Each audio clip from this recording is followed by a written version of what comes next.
Haleluya, puji Tuhan, salam sejahtera bagi kita semua, keluarga GPDI El Shaddai Magelang. Kita mengucap syukur kepada Tuhan, kembali hari ini kita dapat menikmati kebenaran firman-Nya. Rise up, bangkit, bergerak, berdampak.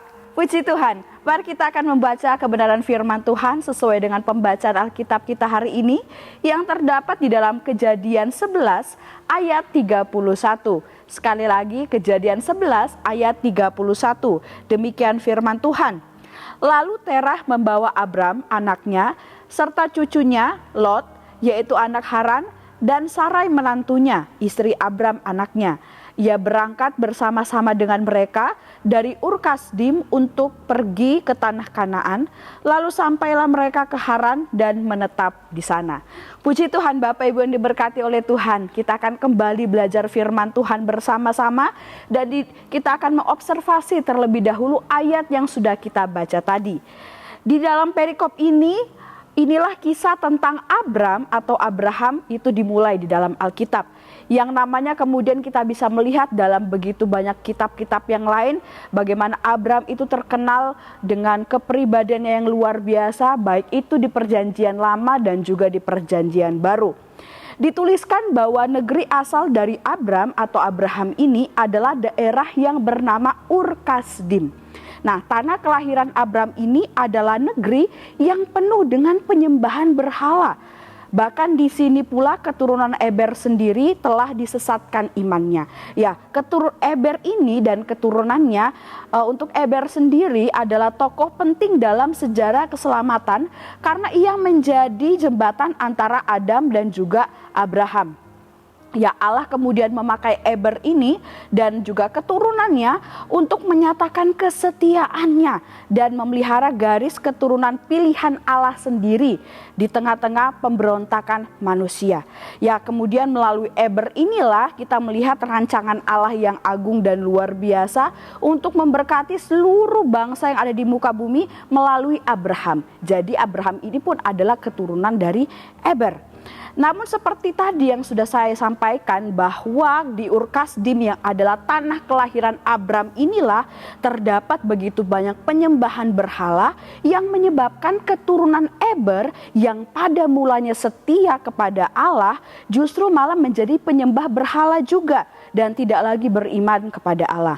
Nah, inilah sedikit observasi yang dapat kita temukan dari Ur-Kasdim ya, atau dari ayat firman Tuhan yang kita sudah baca mengenai tanah kelahiran dan daerah asal dari Abram. Nah, kemudian interpretasinya Bapak Ibu, hal apa yang dapat kita pelajari dari Ur-Kasdim ini, dari tanah kelahiran Abram ini.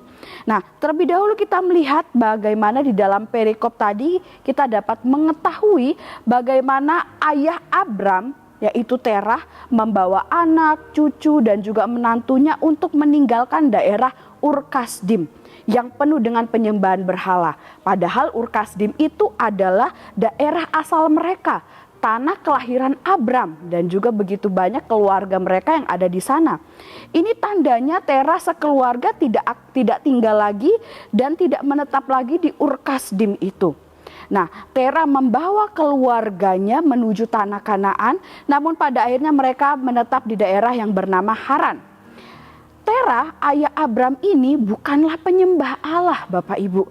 Ya, karena daerah Ur-Kasdim itu semuanya penyembah berhala, jadi Terah pun juga adalah seorang penyembah berhala.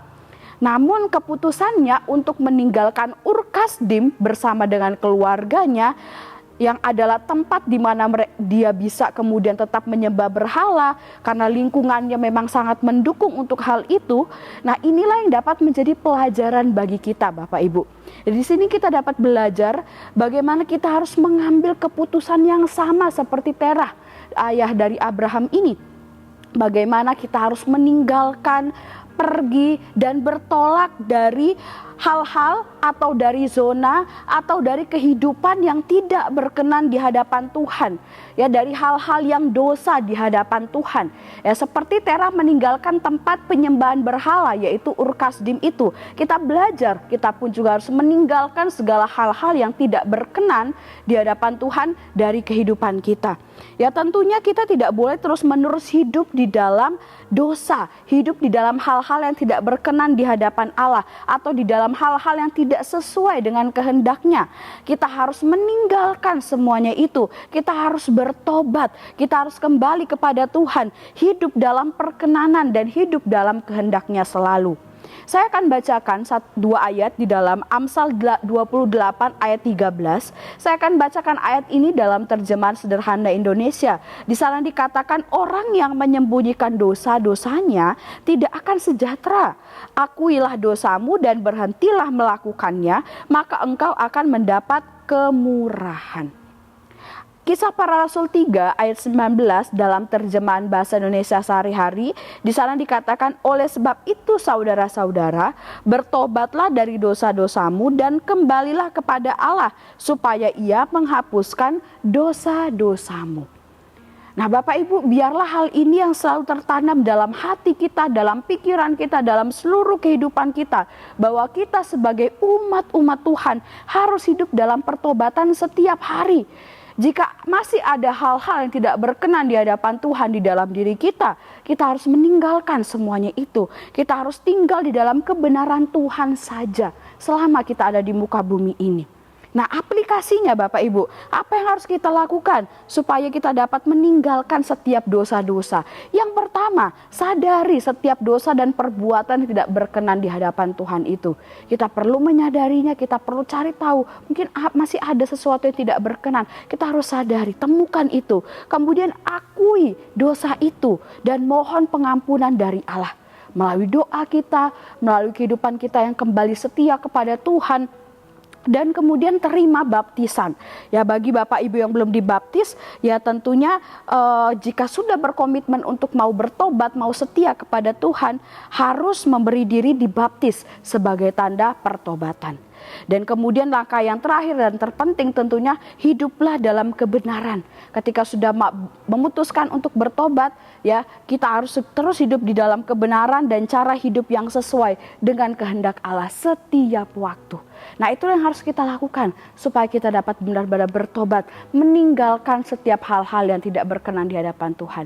Sesuai dengan judul renungan kita hari ini, meninggalkan setiap hal-hal yang tidak berkenan di hadapan Tuhan dan hidup di dalam hal-hal yang menyenangkan hati Tuhan. Puji Tuhan, Tuhan Yesus memberkati kita semuanya. Biarlah renungan firman Tuhan ini menjadi berkat bagi kita semuanya. Kami ucapkan terima kasih bagi Bapak Ibu yang telah setia mengikuti dan menyaksikan renungan 79. Kiranya renungan firman Tuhan ini dapat menjadi berkat, kekuatan bagi kita semuanya. Bagi Bapak Ibu, saudara-saudari yang ini untuk pokok doa tertentu atau ingin menyampaikan kesaksian, baik mujizat kesembuhan, pemulihan masalah keluarga dan lain-lain, dapat disalurkan melalui chat WhatsApp di nomor 0813 2742 0088. Mari kita sama-sama berdoa. Kami mengucap syukur Tuhan buat kebenaran firman-Mu hari ini yang kami dapat nikmati. Firman-Mu yang mengajarkan kami untuk meninggalkan setiap hal-hal yang tidak berkenan di hadapan-Mu. Meninggalkan setiap dosa-dosa. Dan kami mau hidup hanya di dalam kebenaran-Mu saja. Tuhan, tolong setiap jemaat Tuhan yang ada di GPD LSAD Magelang. Biarlah hidup kami semakin hari semakin cinta Tuhan dan semakin setia melayani Tuhan. Kiranya keluarga GPD LSAD Magelang terus dapat mengetahui bahwa Allah turut bekerja dalam segala sesuatu untuk mendatangkan kebaikan bagi kami yang mengasihi Dia, yaitu bagi kami yang terpanggil sesuai dengan rencana Allah. Terima kasih Tuhan, terima kasih Bapa. Kami terima firman-Mu dengan penuh ucapan syukur dalam nama Yesus. Haleluya. Amin.